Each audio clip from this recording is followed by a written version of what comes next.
ये जीवन है। जीवन जिया जा सकता है, कैसे भी जिया जा सकता है।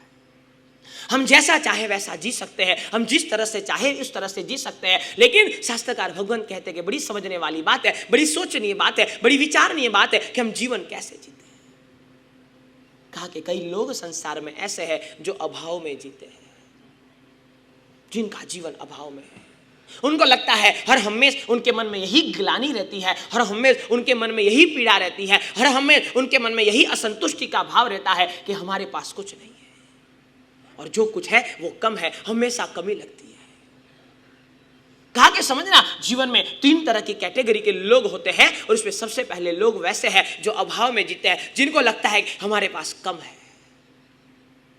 और आप लोग भी देखोगे तो आपको भी लगेगा कि आपका जीवन प्रायः अभाव में चलता है।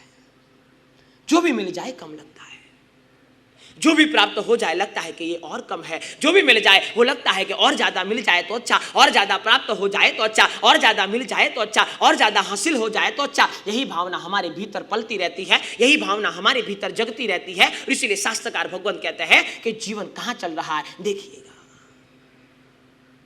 संसार में कई लोग ऐसे हैं जिनका जीवन अभाव में चलता है, और मैं तो उपाय बताता हूं।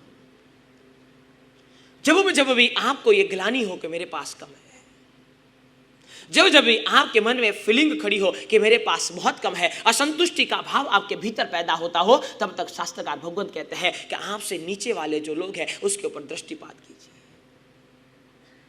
जिनके पास आपसे भी कम है, जिनका जीवन आपसे भी निम्न स्तर के ऊपर है। आपका जीवन तो बहुत बेहतर है, बहुत अच्छा है, आपके पास तो बहुत कुछ है। लेकिन फिर भी कई लोग संसार में ऐसे होते हैं, उनके पास बहुत कुछ होता है, बहुत ज्यादा होता है, बहुत ज्यादा प्राप्त हुआ होता है, लेकिन फिर भी उनका जीवन अभाव में चलता है। कहते दूसरी कैटेगरी के लोग वैसे हैं जिनका जीवन प्रभाव में चलता है। वो इन्फ्लुएंस होते हैं, वो बहुत जल्दी झुक जाते हैं। मैं कहूंगा तो मेरी बात सच लगेगी, दूसरा कोई कहेगा तो उसकी बात सच लगेगी। खुद के डिसीजन के ऊपर वो आ ही नहीं सकते। विवरिन माइंड में उनका पूरा जीवन चलता है, कंफ्यूजिंगली उनका जीवन ऑलवेज इन कंफ्यूजन। संसार में कई लोग, कई तरह के लोग ऐसे हैं, लाखों नहीं मैं तो कहता हूं करोड़ों लोग ऐसे हैं जिनका जीवन कंफ्यूजन में चल रहा है। ये करे, ये करे, ये करे, ये करे, ये करे, ये करे, ये करे, ये करे, उनका जीवन ऑलवेज कंफ्यूजन में ही चलता रहता है। वो ऑलवेज कंफ्यूज होते रहते हैं, ये किया जाए, ये किया जाए, ये किया जाए, ये किया जाए, जो देखे वो करने का मन होता है। कोई तपस्वी को देखे तो उनको लगता है कि चलो तप के मार्ग में आगे बढ़ जाए। कोई भक्तिवान को देखे तो उनको लगता है कि चलो भक्ति के मार्ग में आगे बढ़ जाए। कोई वैयावच प्रेमी को देखते तो उनको लगता है कि चलो वैयावच के मार्ग पे आगे बढ़ जाए। कोई आराधना प्रेमी को देखते हैं तो उनको लगता है कि चलो अब मुझे आराधना साधना करनी और कुछ नहीं करना। कोई ज्ञान मार्ग वाले को देखते हैं तो उनको लगता है कि अभी ज्ञान के मार्ग में ही आगे बढ़ना है और कुछ करना नहीं, खुद का कोई डिसीजन ही नहीं हो सकता। और यही कंफ्यूजन की वजह से थोड़ा ये, थोड़ा ये, थोड़ा ये, थोड़ा ये, थोड़ा ये और थोड़ा थोड़ा करते हमें कुछ हासिल नहीं हुआ, हमें कुछ प्राप्त नहीं हुआ। ऐसे ही नहीं लिखा गया, एके साधे सब सदे, सब साधे सब जाए। कहा साधना करनी है तो एक की साधना करो, पकड़ना है तो एक को पकड़ो, हासिल करना है तो एक को हासिल करो। मार्ग यदि कोई चाहिए तो एक मार्ग पे चलना चाहिए। हम विहार में चलते हैं, विहार यात्रा करते हैं और हमें कोई मंजिल तक पहुंचना होता है तो एक मार्ग के ऊपर चलना पड़ता है। हमारे सामने 4 रास्ते हो और हम ऑलवेज कंफ्यूजन में रहे। एक रास्ते पे चले, थोड़ा चले, वापिस आ गए। दूसरे रास्ते पे चले, थोड़ा चले, वापिस आ गए। तीसरे रास्ते पे चले, थोड़ा चले, वापिस आ गए। चौथे रास्ते पे चले, थोड़ा चले, वापिस आ गए। क्या हमें मंजिल प्राप्त हो पाएगी? होगी या नहीं होगी? नहीं होगी। हम हमारे मुकाम तक नहीं पहुंच पाएंगे, हमें हमारा मुकाम हासिल नहीं होगा। क्यों नहीं होगा? क्योंकि हम कंफ्यूजन में हैं। जब तक आपका माइंड कंफ्यूजिंग है तब तक आप जीवन में कुछ हासिल नहीं कर पाते।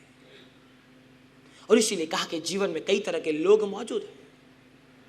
हम कहां पे हैं? ये बड़ी सोचनीय बात है, ये बड़ी विचारणीय बात है। कहा कि पहली कैटेगरी के लोग हैं जो किस में जीते हैं? किस में जीते हैं? अभाव में जीते हैं। दूसरी कैटेगरी के लोग हैं जो किस में जीते हैं? प्रभाव में जीते हैं। कहा कि अभाव वाले भी सुखी नहीं होते और प्रभाव वाले भी सुखी नहीं होते। हम किसी के प्रभाव में क्यों जिए?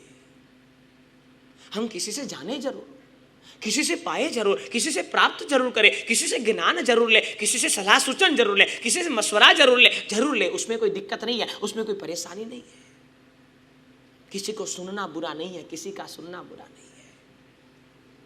किसी से ज्ञान हासिल करना बुरा नहीं है, वो जरा भी बुरा नहीं है। लेकिन उसके बाद में हमारी कुछ सोच होनी चाहिए, हमारा कुछ स्टैंड होना चाहिए, हमारा कुछ डिसीजन होना चाहिए, तभी जीवन में कुछ हासिल कर पाएंगे। वरना दूसरों के मुताबिक यदि जीवन जीते रहे, हमें अंततः पता चलेगा कि जीवन में कुछ न मिला। और संसार में जिसने दूसरों के मुताबिक जीने की कोशिश करी, इसने ये कहा तो ये कर दिया, इसने ये कहा तो ये कर दिया, इसने ये कहा तो ये कर दिया, जिसके हिसाब से सुनते गए उसके हिसाब से हम करते गए, और इसलिए हमारे जीवन में कुछ हासिल ना हो पाया, कुछ प्राप्त ना हो पाया। कहा के समझ लेना, आप अभाव में हो तो भी आपको कुछ हासिल नहीं होना है, आप प्रभाव में हो तो भी आपको कुछ हासिल नहीं होना है। हासिल कब होना है? जब आप स्वभाव में आ जाओ, खुद में आ जाओ। जीवन में प्राप्त वो ही कर पाया जो खुद के स्वभाव में। और इसीलिए कहा कि समझिएगा, जीवन को बोझ नहीं बनाना। कई लोगों के लिए जीवन बोझ बन जाता है। मैं आपसे कहना चाहता हूं, समझ लीजिएगा, जीवन बोझ के लिए नहीं है, जीवन मौज के लिए। मौज में रहे, आनंद में रहे, मस्ती में रहे, प्रसन्नता में रहे। क्या लेके आया, क्या लेके जाना है? क्यों इतना रोना, क्यों इतना बिलबिलाना, क्यों इतना गिड़गिड़ाना, क्यों इतना तड़पना? क्या लेकर आए, क्या लेकर जाना? बस अपनी मौज में रहो। जो आनंद होगा वही आप लेकर के जाओगे, जो मस्ती होगी वही आप लेकर के जाओगे, जो भीतर की प्रसन्नता होगी वही आप लेकर के जाओगे। इसलिए मैं आपसे कहना चाहता हूं, समझने की कोशिश करिएगा, जीवन बोझ नहीं है, जीवन मौज है। यहां आए हैं, आनंद करिए। और आनंद में वही व्यक्ति रह सकता है जो खुद में आ जाए, जो स्वभाव में आ जाए। जब तक आप लोगों की सुनते रहोगे तब तक आप आनंदित नहीं रह पाओगे। आप दुखी इसलिए हो, आपके पास सब कुछ है, हर चीज आपके पास मौजूद है, हर सामग्री आपके पास है, हर साधन आपके पास है, हर सुविधा आपके पास है, हर सहयोग आपके पास है, लेकिन फिर भी आप दुखी हो क्योंकि आप लोगों की सुनते हो। हम लोगों की सुनते हैं इसलिए दुखी है, हम लोगों जैसा होने की कोशिश करते हैं इसीलिए दुखी है। हमें इसके जैसा बनना है, हमें उसके जैसा बनना है, हमें उसके जैसा बनना है। हम चाहते हैं इसके जैसे स्वरूपवान बन जाए, हम चाहते हैं इसके जैसे संपत्तिवान बन जाए, हम चाहते हैं कि इसके जैसा हमारा जीवन हो, इसके जैसा हमारा परिवार हो। हम दूसरे के जैसा बनने की कोशिश करते हैं और इसीलिए हमारा जीवन बोझ बन जाता है। एक चीज समझ लेना, जब तक दूसरों के जैसे बनने की कोशिश करोगे तब तक आपका जीवन बोझ है, और जब खुद के स्वभाव में आ जाओगे तब आपका जीवन मौज है, तब आपका जीवन आनंद है। क्या मिलना है हमें दूसरों के जैसा बनके? अरे सोचो तो सही, ये जगत में परमात्मा ने एक जैसे दो चेहरे भी नहीं बनाए। आपको संसार में प्राय ऐसा एक भी इंसान नहीं मिलेगा जिसका सेम टू सेम चेहरा दूसरा हो। हर चेहरे अलग, हर का आइडेंटिफिकेशन अलग, हर चीज अलग है। तो फिर हम दूसरों के जैसे बनने की कोशिश क्यों करते हैं? हम क्यों जीवन को बोझ बना रहे हैं? हम क्यों जीवन को बोझिल बना रहे हैं?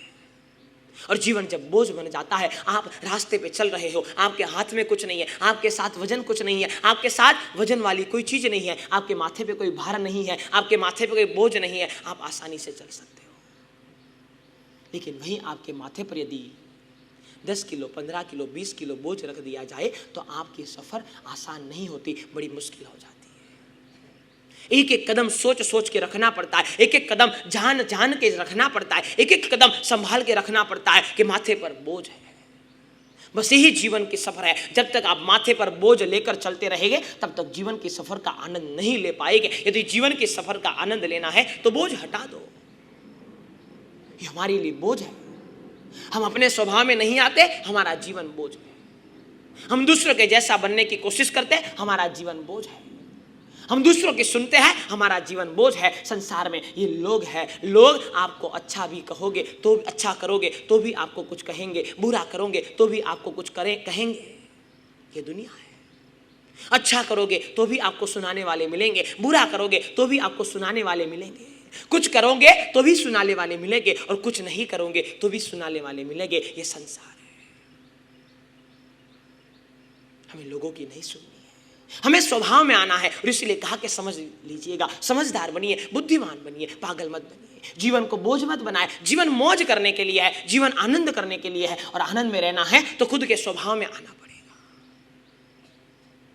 और इसीलिए कहा जाता है, समझ लीजिएगा, जो अभाव में जीता है उसका जीवन आनंदित नहीं हो पाता। अभाव में जीना वो जीवन जीने का रास्ता नहीं है, प्रभाव में जीना वो जीवन जीने का रास्ता नहीं है, लेकिन जीवन जीने का सही रास्ता है। कैसे जीना? कैसे जीना? स्वभाव में जीना। प्रेम, भक्ति, आराधना, प्रवचन के अद्भुत संगम से जुड़ने के लिए सब्सक्राइब करें गुरु प्रेम मिशन की YouTube चैनल को, और ताज़ा अपडेट के लिए बेल आइकन पर क्लिक करना ना भूलें।